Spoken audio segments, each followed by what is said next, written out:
আমি আপনাদেরকে গ্যারান্টি দিয়ে বলতে পারি, আজকে যদি একটি ফ্রি অ্যান্ড ফেয়ার ইলেকশন বাংলাদেশে হয়, তাহলে সংখ্যাগরিষ্ঠ দল হিসেবে বাংলাদেশ আওয়ামী লীগ সরকার গঠন করতে সমর্থ হবে।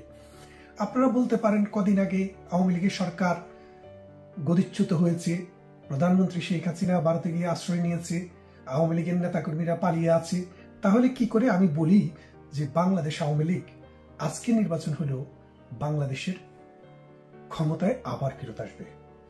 আপনারা যদি একটু তথ্যগুলো বিশ্লেষণ করেন, বাংলাদেশে মূলত ভোটার হচ্ছে দুই ভাগে বিভক্ত। এক ভাগ হচ্ছে মুক্তিযুদ্ধ স্বাধীনতার পক্ষে, আরেকটি ভাগ হচ্ছে বাংলাদেশের মুক্তিযুদ্ধের সময় 1971 সালে তারা পরাজিত শক্তি, এরা বাংলাদেশের স্বাধীনতার মুক্তিযুদ্ধের চেতনার বিরুদ্ধ শক্তি। এবং এর সাথে আবার কিছু লোক আছে মিশ্র, তারা একদিকে স্বাধীনতার চেতনাকে শ্রদ্ধা করে ভালোবাসে, অন্যদিকে তারা আবার ওই পাকিস্তানি যে পেয়ারে পাকিস্তান সেটাকেও আবার ভালোবাসে। তো এই তিন ধরনের মানুষ বাংলাদেশে রাজনীতিতে সক্রিয়। এর বাইরে আরো একটি শ্রেণী আছে, যে শ্রেণী স্বাধীনতা, পরাধীনতা, পাকিস্তান, ভারত অথবা অন্য কোনো দেশ এসব নিয়ে তোয়াক্কা করার সুযোগ নেই। তারা শুধু দিনে আনে দিনে খায়, তাদের ইনকাম দিয়ে যদি তারা চলতে পারে তাহলেই তারা খুশি। তাহলে এই চারটি শ্রেণীর মধ্যে যারা মুক্তিযুদ্ধের সপক্ষে মানুষ, তারা কিন্তু আওয়ামী লীগের সাথে 47-এ ছিল, 52-তে ছিল, 66-তে ছিল, 69-এর গণ আন্দোলনে ছিল, 70-এর নির্বাচনে ছিল, 71-এর মহান মুক্তিযুদ্ধও ছিল। বঙ্গবন্ধুকে 75 সালে হত্যা করার পর যতবারের নির্বাচন হয়েছে, মানুষ কথা বলতে পেরেছে, তারা কিন্তু আওয়ামী লীগের পক্ষে ভোট দিয়েছে। এখনো তারা আওয়ামী লীগের সাথে আছে, কারণ আওয়ামী লীগ হচ্ছে বাংলাদেশের এমন একটি রাজনৈতিক দল, যে দলটি ঐতিহাসিকভাবে বুদ্ধিভিত্তিক চেতনা, গণতান্ত্রিক চেতনা, অসাম্প্রদায়িক চেতনা এবং পজিটিভ একটি দেশ গঠনের পক্ষে নারী পুরুষ নির্বিশেষে সকল বর্ণ শ্রেণীর মানুষকে একসাথ করে একটি রাষ্ট্রে বিশ্বাস করে। যার কারণে 1972 সালের সংবিধানে বাংলাদেশ কিন্তু ধর্মনিরপেক্ষতাকে একটি তাদের আদর্শ হিসেবে নিয়েছিল। এর সাথে সমাজতন্ত্র ছিল, অর্থাৎ মানুষের সাম্যতা। যদিও আমরা সেটি এত বছরে করতে পারিনি, কিন্তু আমরা সেই ডাইরেকশন থেকে কখনো লক্ষ্যচ্যুত হইনি। তো আজকে যদি বাংলাদেশের নির্বাচন হয়, তাহলে যারা পাকিস্তানপন্থী ছিল তারা কিন্তু দুটি শিবিরে বিভক্ত।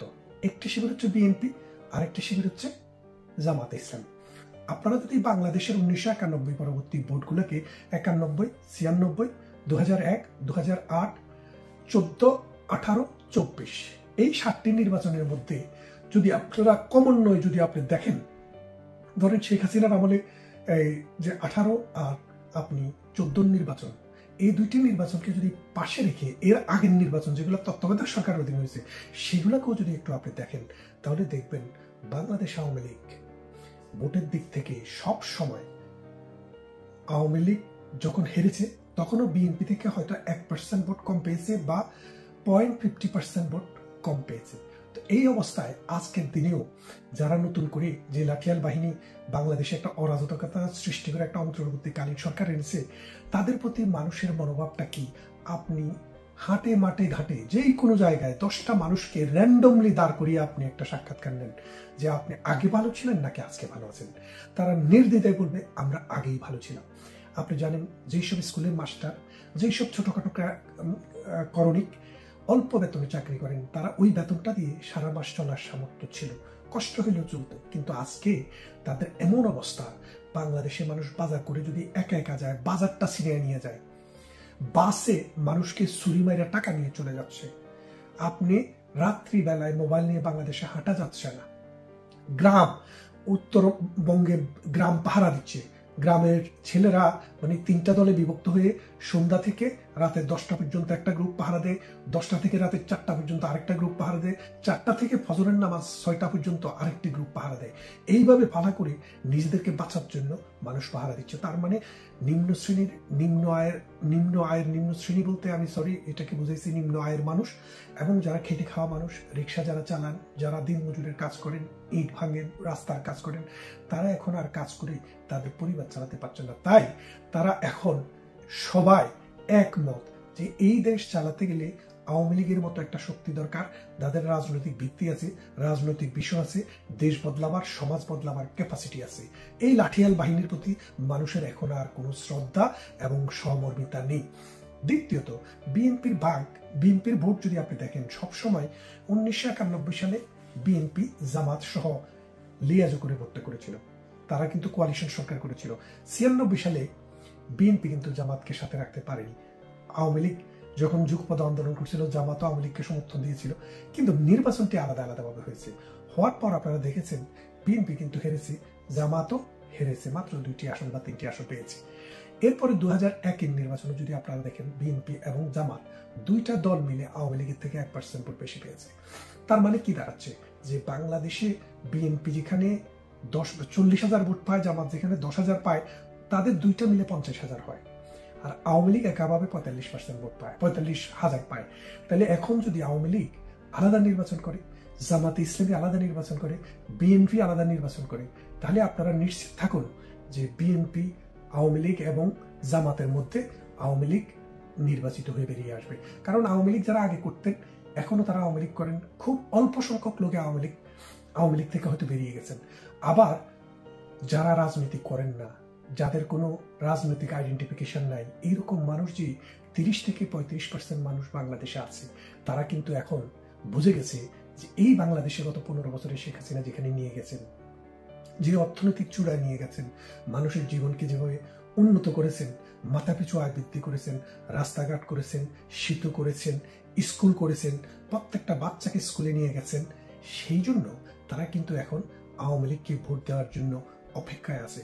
তাই আজকে যদি একটা নির্বাচন হয় এবং সেই নির্বাচনটি যদি সুষ্ঠু নির্বাচন হয়, তাহলে আপনি ধরে নেন সেখানে আওয়ামী লীগ 51% ভোট নিয়ে বাংলাদেশের ক্ষমতায় আসবে। সরি। এবং আরো একটি বিষয় আছে, দেখেন, ছাত্ররা নতুন একটি দল করতে চাচ্ছে, লাঠিয়াল বাহিনী। এই লাঠিয়াল বাহিনীর এই দলে বিএনপি থেকে, জামাত থেকে কিছু ভোট চলে যাবে, আওয়ামী লীগ থেকে হয়তো 1% ভোট চলে যাবে।